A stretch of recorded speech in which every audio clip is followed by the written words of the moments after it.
You've followed every teaching, visualized your dreams, spoken your affirmations, poured your energy into action. And yet, the life you long for remains distant. Almost as if the more you reach, the more it slips away. But what if that's not a mistake? What if the very act of chasing pushes what you desire further out of reach? Like trying to grasp water with a clenched fist. The tighter you squeeze, the less you hold. In the stillness of Buddhist wisdom, there's a quiet truth. You don't attract what you chase. You draw in what you already embody. The universe responds not to desperation, but to alignment. Not to noise, but to silence. Not to the illusion of control, but to the power of surrender. So here's the question worth asking. Are you truly living from presence, or just performing alignment? Today, let us unfold a truth that may feel uncomfortable at first. You don't manifest by doing more. You manifest by resisting less. And if you stay with me through this journey, I'll share something at the end, a single shift that could change the way you relate to manifestation forever. Lesson 1. Stop demanding, start receiving. We are conditioned to believe that force creates results, that desire must be loud, constant, insistent. But in the still lands of Buddhist practice, there is a very different law at work. The more you demand, the more you disconnect. True manifestation doesn't erupt from effort. It arises from equanimity. The sage doesn't shout their wishes into the sky. They sit beneath the Bodhi tree in silence, trusting that the winds will carry what is meant to arrive. Consider this. Why do monks spend hours in stillness? Why don't they cry out for peace or abundance? Because they understand something most of us forget. The universe whispers back only when the mind has become quiet enough to listen. A heart clenched in urgency cannot receive, but a heart open in awareness becomes a vessel for miracles. If you desire love, peace, clarity, abundance, then first, become open. Not in thought, but in being. The Buddhist path teaches non-attachment not as apathy, but as wisdom. To loosen your grip on life is not to give up. It's to allow space for life to reveal itself. The Buddha did not offer riches. He offered freedom. And freedom begins the moment we stop trying to bend the river and instead let it carry us. Breathe. Notice how the breath arrives without effort, leaves without resistance. Now imagine if everything else could be like that, not forced, but flowing. We've been told that desire shapes our fate, but desire, without stillness, becomes a storm. And from that storm, we manifest confusion, not clarity. The world responds not to what you say, but to what you radiate. If your inner world is filled with fear, urgency, or scarcity, then that is the frequency you echo into the field of creation. Because in Buddhist understanding, reality reflects not what we wish, but what we are. Detachment is not about giving up. It's about giving over. Over to trust, over to the unfolding, over to the idea that we are not the architects of every outcome. We are participants in a greater rhythm. To want something without clinging to it, this is true power. To love without controlling. To dream without needing. To walk through uncertainty with grace. This is the essence of the awakened path. The less we grasp, the more life gives. Because the sacred does not arrive in noise, it responds to stillness.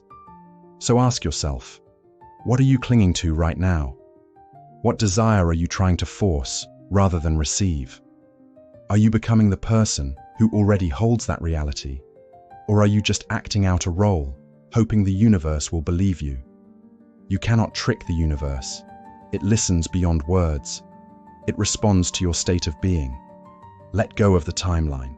Let go of the story. Let go of needing to know what comes next. Open your palms and become the riverbed, not the dam. The future you long for may not be something to chase. It may be something that arrives when you finally stop interrupting its path. And remember this, a still mind is not empty. It is full of space.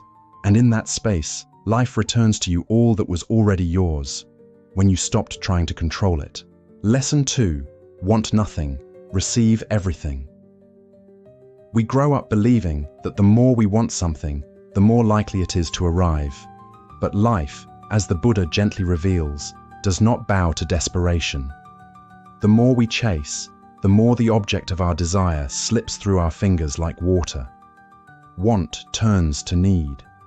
Need turns to clinging, and clinging becomes suffering. But Buddhism teaches a sacred paradox. When you want nothing, you receive everything. It sounds strange, almost backward. Yet it's in this letting go, this surrender, that we become magnets for the very life we once chased. True manifestation doesn't come from grasping, it comes from trusting. When we release our grip, energy shifts. The universe no longer sees us as panicked beggars, but as peaceful vessels, ready to receive. This isn't about giving up on dreams, it's about releasing the belief that we must suffer to achieve them. Detachment isn't disconnecting from life, it's detaching from the illusion that we can force life to bend. Real power lies not in control, but in harmony. There's an old story of trees in a storm. The stiffest ones, rigid in their strength, broke. But the tree that bent with the wind, the one that surrendered, endured. That is the lesson. Your desire, held too tightly, becomes your storm. Letting go is not a loss. It's wisdom in motion. Think of the times you stopped chasing, and things finally came. You let go of constant texting, and they reached out. You stopped stressing over money, and an opportunity arose. Coincidence? Or cosmic rhythm returning to balance? The soul aligns when we stop acting from lack and start trusting in abundance. So here's the truth. The ego demands control, but the soul asks for alignment. Can you want something without being consumed by it? Can you trust that what is meant for you will find its way without force? Imagine your deepest wish, love, healing, success, as a balloon in your hand. Now release it into the sky. Watch it rise. Let the universe carry it. This isn't detachment from desire. It's detachment from fear. You are not incomplete without what you want. You are whole already, and wholeness is what attracts abundance. The Buddha did not leave his kingdom because he despised riches. He left to discover the richness already within. True wealth is not found in acquiring more, but in needing less. What if letting go is not losing your dream, but becoming the person ready to receive it? You don't force a flower to bloom. You simply remove the shadows. Let go, not to abandon what you love, but to make space for it to return without fear. Peace is the signal. Trust is the message, and abundance is always listening. Lesson 3. Thoughts are not instructions, they're echoes. You wake up each day with a familiar voice whispering through your mind, a loop of fears, doubts, memories, regrets. And still, you wonder why nothing changes. But here's the truth. Your thoughts are not instructions. They are echoes. Echoes of past beliefs, echoes of childhood wounds, echoes of cultural conditioning. What you think is original thought may simply be repetition, memory in disguise. Like a mirror doesn't create your face, your thoughts often don't create your future. They just reflect your past.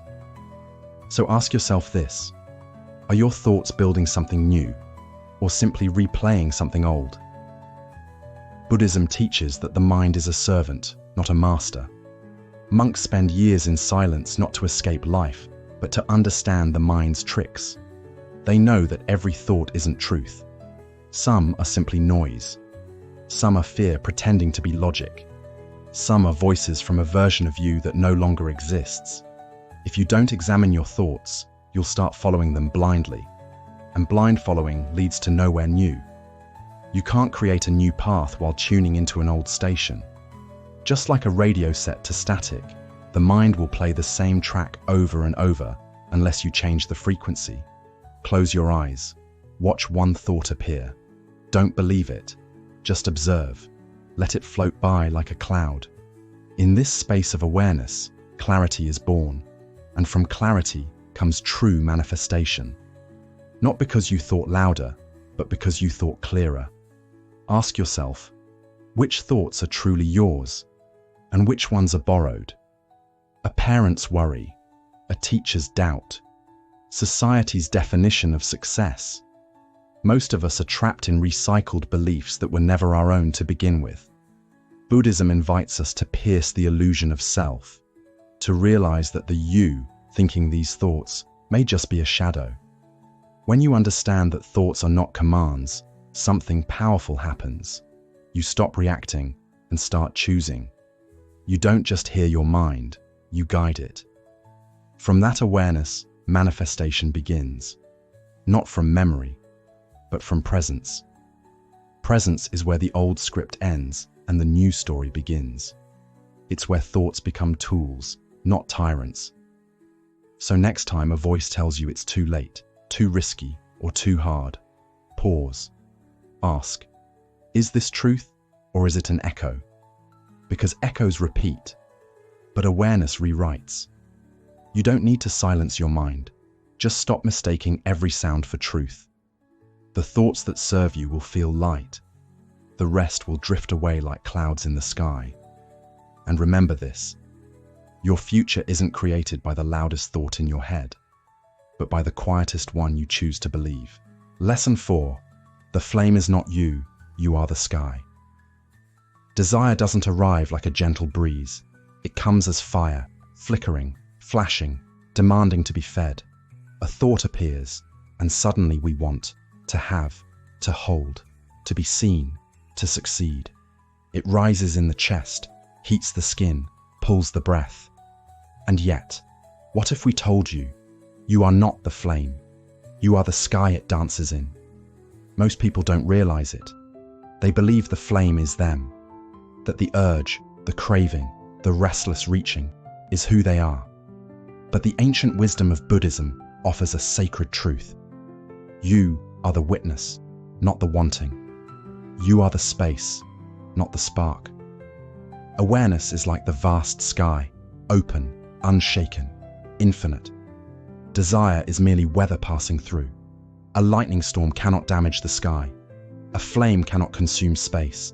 And so, when desire arises, you do not need to react. You do not need to fight it or feed it. Just observe, sit, breathe, watch it rise, watch it fall, and see what happens when you give it nothing. No story, no resistance, no fuel. The flame flares at first. It tries to survive. It begs for attention. But then, it flickers. It softens. And eventually, it fades. You don't need to kill desire. That's not the path. You simply stop confusing yourself with it. A monk once said, "Temptation knocked, but no one answered." He didn't slam the door. He just stopped opening it. He allowed the knock to echo and pass. This is the silent miracle of awareness. It doesn't fight desire. It outshines it. When you see clearly, craving cannot control you. When you are present, fire loses its grip. Because what is fire without air to breathe? What is longing without attention to grow? Most people try to manifest from that fire. They think the hotter the desire, the faster the dream. But true manifestation doesn't happen in flames. It happens in stillness. The calm mind, the clear heart, the observer who asks not from fear, but from truth. That's who the universe listens to. Desire is noise. Awareness is signal. One screams, one guides. Think of your deepest craving right now. Maybe it's for love, recognition, control, or escape. What if, just for a moment, you didn't chase it? What if you simply watched it, like a candle burning in a quiet room? Let it flicker. Let it dance. But stay still. This stillness isn't weakness. It's power. The kind that doesn't burn, but illuminates. When you no longer react to every fire, you become untouchable. Not cold, not numb, just spacious, centered. The world tells you to chase more. Awareness tells you, be here, be now, be nothing but the space where it all passes through. And that's the secret most never learn. You don't conquer desire. You outgrow it. You let it burn out on its own. You stop offering it your life. And in that quiet, in that vastness, you rediscover what you always were. free. So let the flame burn, but don't move. You are not the hunger. You are not the heat. You are the sky. And the sky, it never burns. Lesson 5. Where resistance ends, the river begins. They say you must want more to create more peace, more success, more purpose. But the wise ones knew a quieter truth. The path doesn't begin with desire, it begins with acceptance. Not the kind of acceptance that gives up, but the kind that looks life in the eye and says, yes, this too, even this. Suffering doesn't come from what life gives. It comes from the part of us that refuses to receive it. The mind says, this shouldn't be happening. The heart tightens, the body braces, and suffering begins.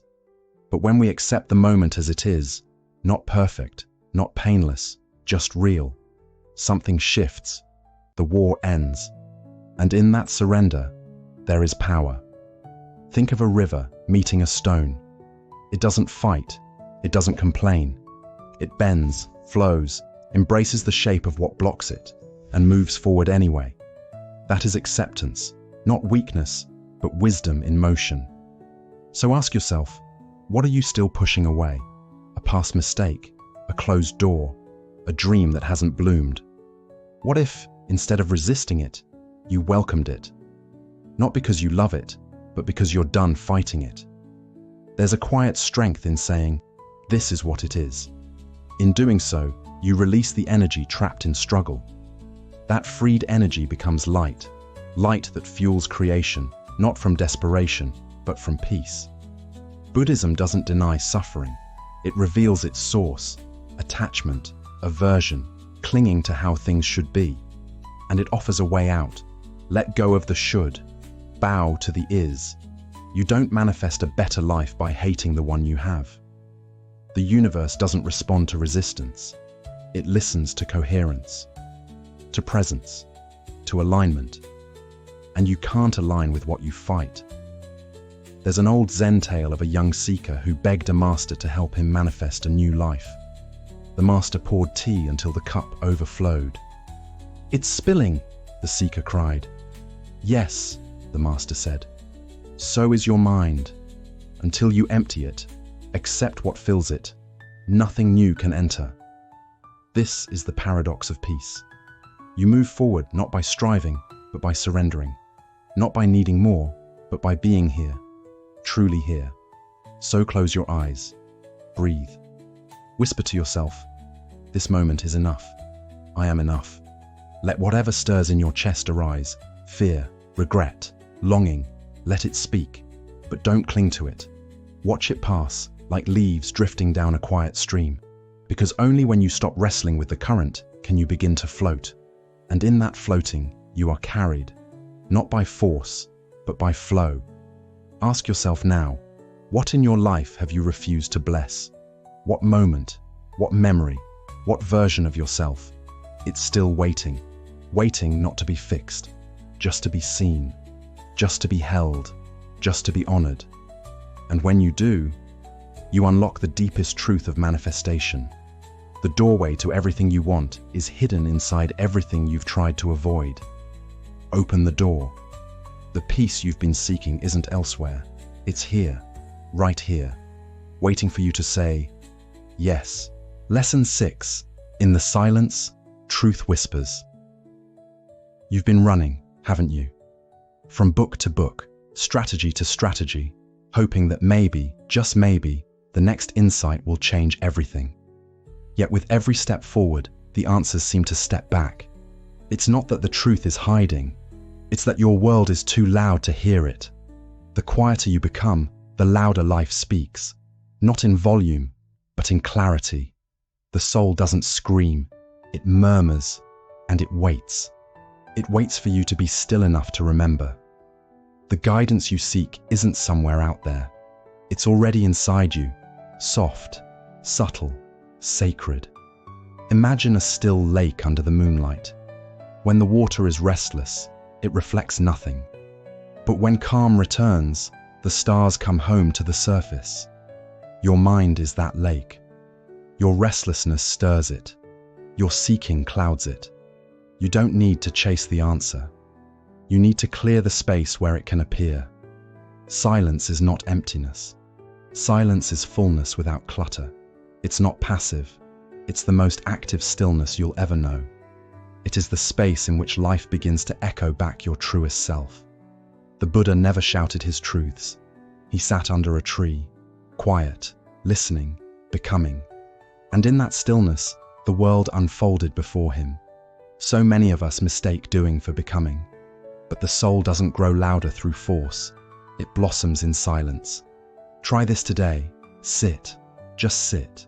Not to fix, not to change, just to be. No affirmations, no visualizations, just breath and stillness. Watch your thoughts rise and fall like waves. Don't follow them, don't fight them, just witness. That's where you'll hear it. That soft voice beneath the noise. The voice that doesn't instruct, but invites.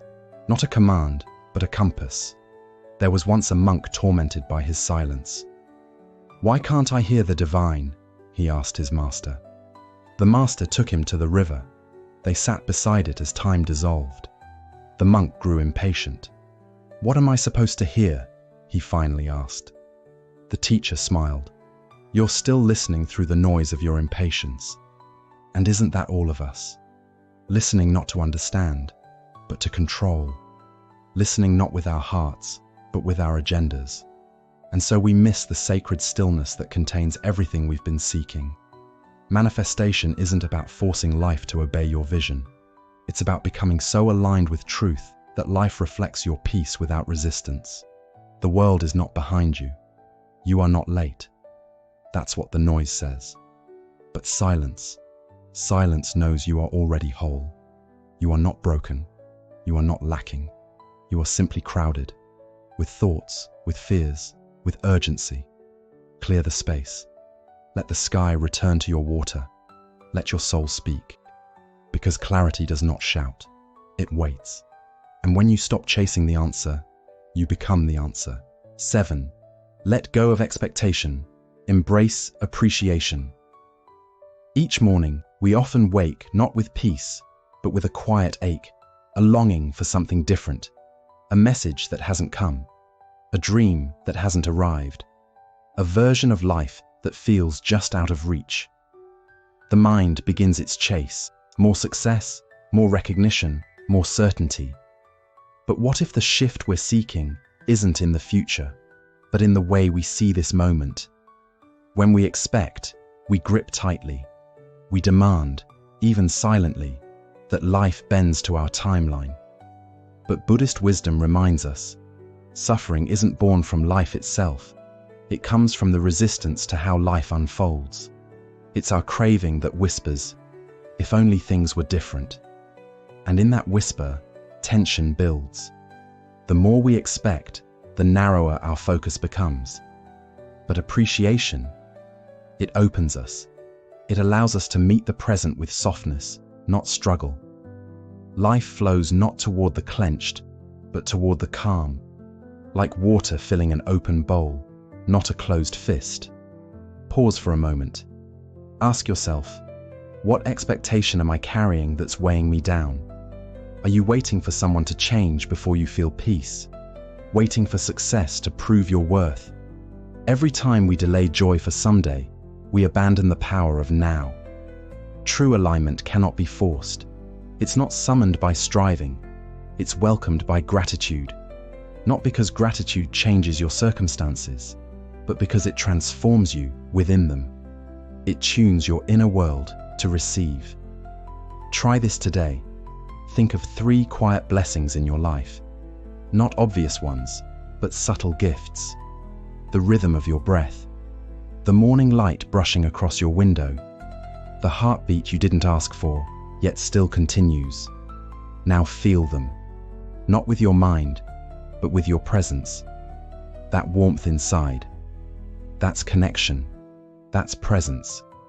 That's what the universe responds to. Not effort, but energy. There's an old Zen tale of a monk who walked long distances every day just to drink from a particular spring. When asked why, he smiled and said, "Because after the journey, the water becomes sacred." Maybe life is meant to be lived this way, not in constant pursuit of more, but in deeper reverence for what already is. So reflect on this.